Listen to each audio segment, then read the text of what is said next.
This is the Everything Weight Loss podcast with Shari Ware, where we talk about everything, all things, anything to do with weight loss, health, and wellness.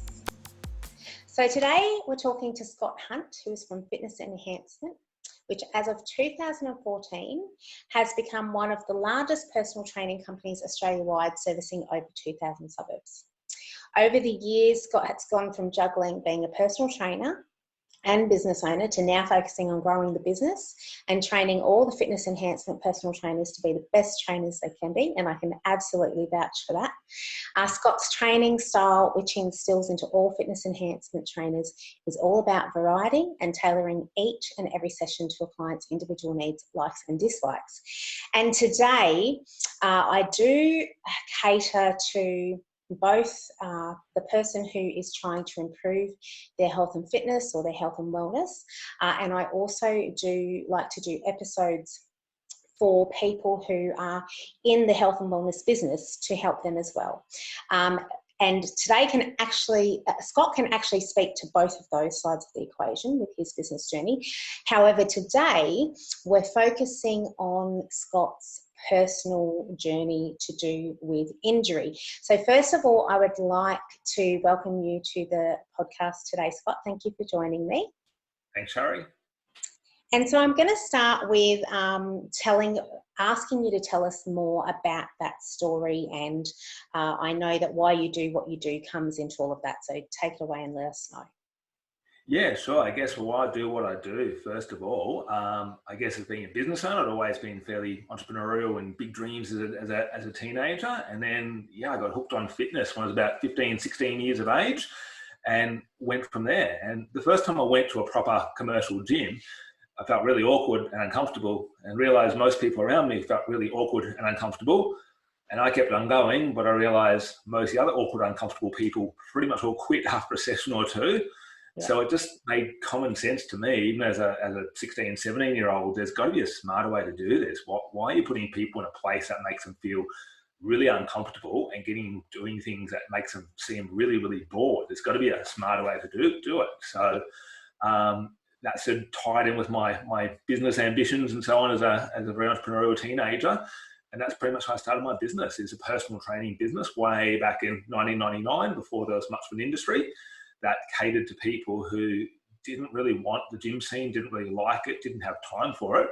And fast forward 21 years, that's still pretty much what we're about. And it's gone from that to many learning curves to being one of the biggest PT businesses in the country now. But, we're really just getting started. Yeah, and I know you guys help a lot of people. And today, I think that it's really important for people need to feel understood. I know that was one of the biggest things for me, is to feel like I'm understood. And one of the best ways for people to know that they're understood is to know that somebody has gone through struggles themselves. So tell us about your injury and more about that. Yeah, well, I did a pretty good job of remaining pretty much injury-free in everything I did for many years. And in 2017, so when I was in my late 30s, a bad back got far, far worse. Combination of being 6'4" and too many years of, getting beaten up in martial arts and luck of the draw. And I wound up having 3 lots of spinal surgery. So I was at the point where, of course, we'd just bought a nice new house when we found out this, with stairs, when I needed spinal surgery. Yep. And I and my wife, my family, everyone were at the point of going, am I literally going to be crippled for the rest of my life?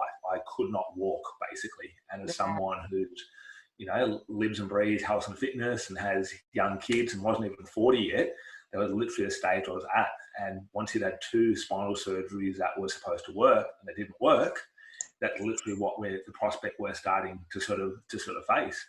Thankfully, a third one that culminated in 2 vertebrae fused and a disc replaced, and funnily enough, making me 5 centimeters taller. So I'm now 6'5" now.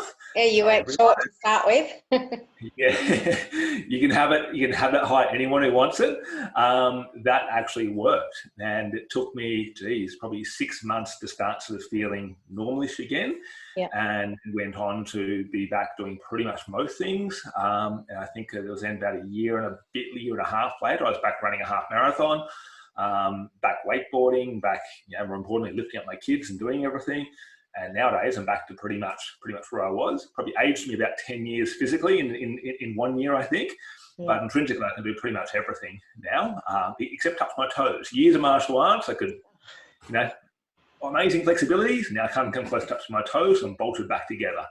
But, it doesn't stop me doing really anything aside from that. And I guess that's the big message. I've always been about that with health and fitness, about no matter what your obstacle, you can find a way to overcome it as best as you possibly can.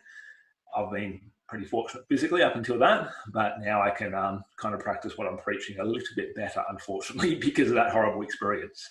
Yeah, and that's the thing. I know that there's a lot of people who feel sometimes that, well, how do you know what you're talking about? How do you know the struggles that I'm going through? Because you've never been through that yourself.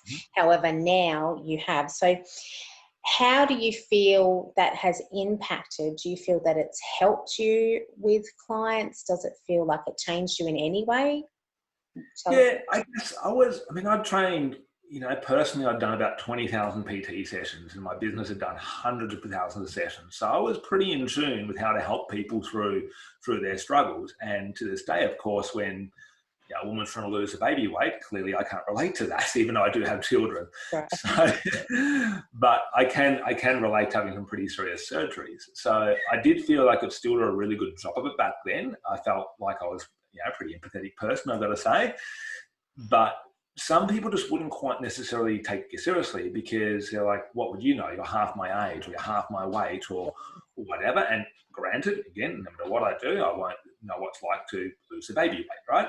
Yeah. But I do definitely find now that people, give me an attitude, and they're like, oh, what would you know? And it's like, wow. and then they kind of go quiet, and they're like, yeah, good point. So I feel like my message is the same. I've definitely, we'd already been doing a lot of disability work and different things like that. So I was already very understanding of that. But I feel like people now go, oh, you can actually speak personally about it. Yes. I do certainly see that. A lot of other people, though, who didn't already have a whole career around helping people through their problems, I do definitely see some of those people, when they have a hurdle in their life, they certainly become better at handling things, like substantially so, and it's a life-changing experience for them. Yes, absolutely. For me, I'm still who I was. It's just probably made me better and stronger at some things, and give me more understanding of some things. Yeah, that's right. Okay, so if you were to say that you had a superpower, what would that be? Stubbornness. probably resilience is a nicer way of putting it. I would say I never give up. I never give up, no matter what. So, as a teenager with a goal of having some big PT business, which I started on $400, plenty of people told me it was a stupid idea, and they're right for many years. But I stuck to it. I kept on doing it. As a martial artist who was not a tough guy, last thing I was thinking of doing is jumping in a ring and having a fight. And that was my climbing Mount Everest moment to do the impossible. Yeah, I did it. Didn't win, but I went back until I won. So, and it's the same with my back. It was, my surgeon said I might not ever run again, might not ever do whatever properly again. Yeah. And I basically made him a bet. He still owes me. Got to be back running. I did it in half the time he said was possible to do. So I think that resilience of actually being able to do that is probably the best, I guess, superpower. Awesome. Okay, so what do you feel, if you were to give me 3 things that you did over your recovery that maybe weren't helpful? What things did you learn that weren't helpful in your recovery? That weren't helpful? Yes. Getting depressed about it for too long and going, oh, why me? Poor me. I think that's probably a big one. I think it's completely normal and natural to have those moments, because you've been dealt an unfair hand, and 2020, many of us know about that. It's normal and natural to get down about it. Yeah. But the reality of it, it's still a first world problem. We had good private health insurance. We're living on the Gold Coast. It's, the business was also at a point where I could still be okay. If this had happened to me 10 years prior, I would have lost my entire business. My wife and I would have lost our house. That's how bad it was. Yeah. But because I was stable, so I tried to keep it in perspective. So I think it's totally normal and okay, and probably even good to spend some time going, poor me. But yeah, spending too long doing it would be by far the biggest one, I think. Awesome. Uh, So, and that's definitely a lot of people don't realise that we actually need the contrast, because how would we know the good if we don't have the bad, or the exactly. the feelings? However, we get to choose how long we stay in that space. Yep. And bringing ourselves out of that quicker, sooner rather than later is what you're saying is beneficial. So that's good. What would be some of the steps so if somebody's going through a struggle, and maybe even not to that degree, maybe say they've got some disabilities, like somebody NDIS, or they've got a lot of weight to lose, and it might be a struggle for them. What are some of the things that will help them to achieve that goal from your perspective?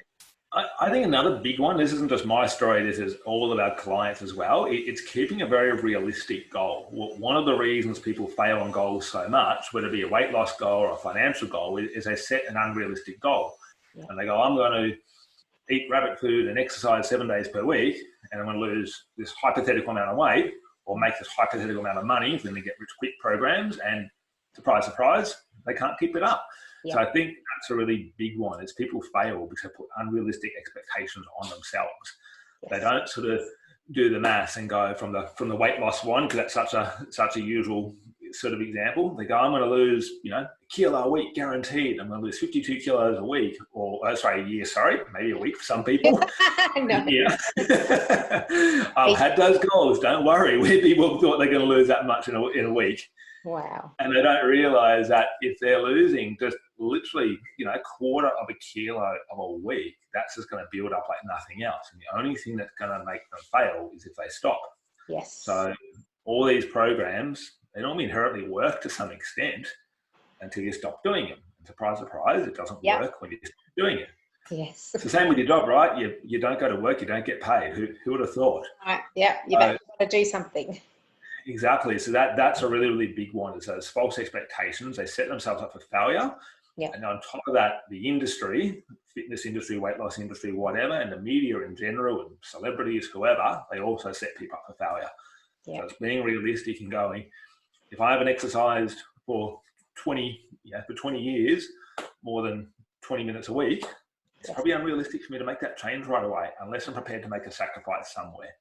Yeah. And some people can have the same, same weight loss, the same weight as you had, same back issues I had, and they will fail again and again and again and again. And part of it is they set themselves that unrealistic expectation. So it's not a miracle fix, it's a realistic fix.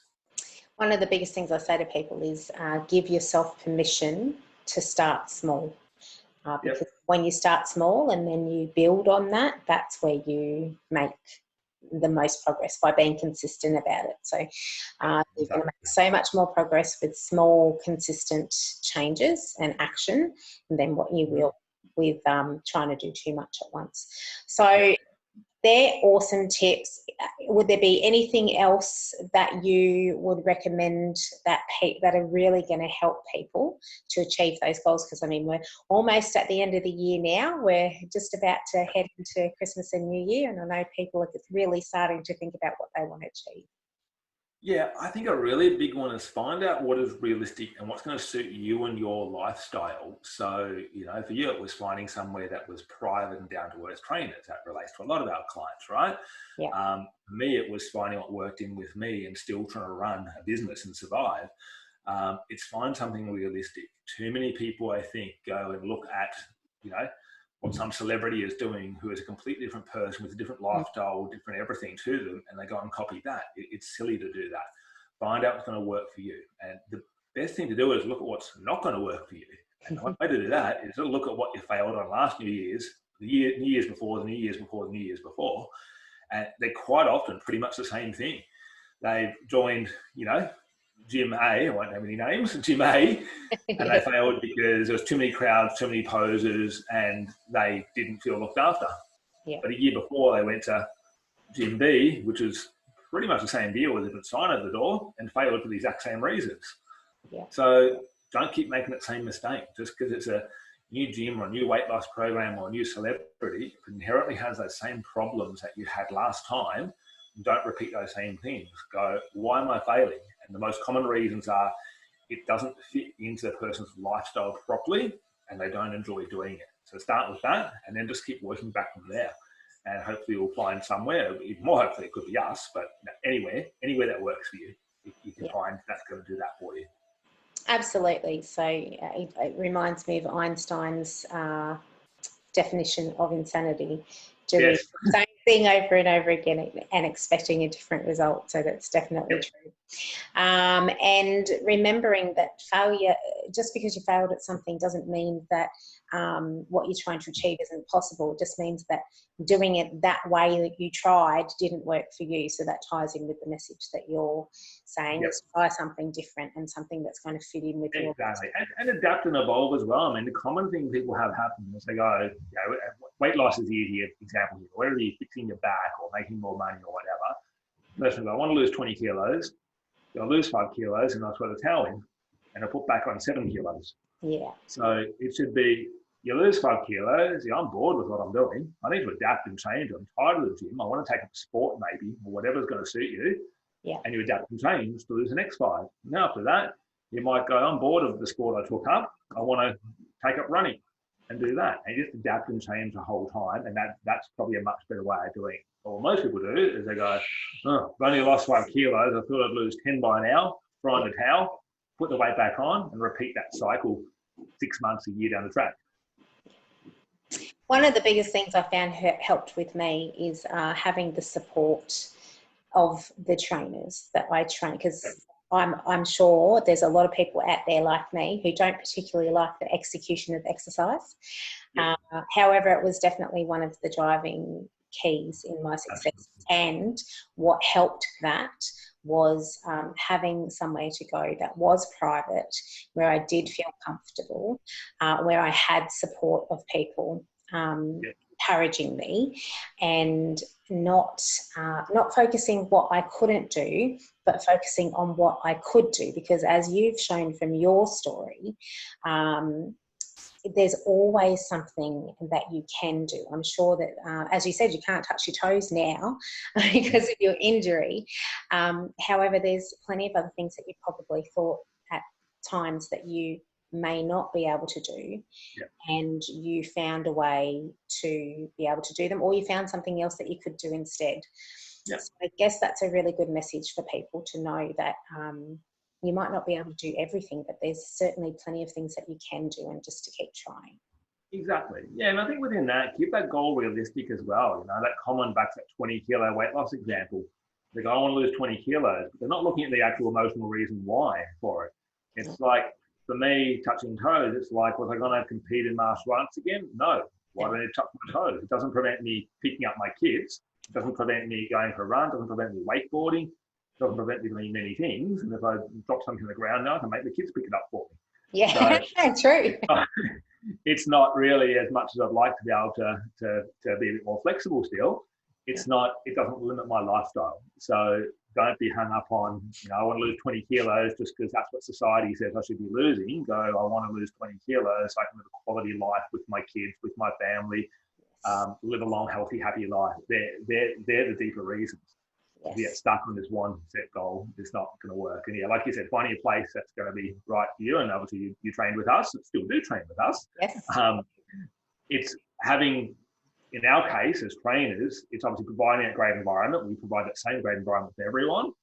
And then it's also too a matter of having the client, yourself in this case, also had the right headspace to realize these things.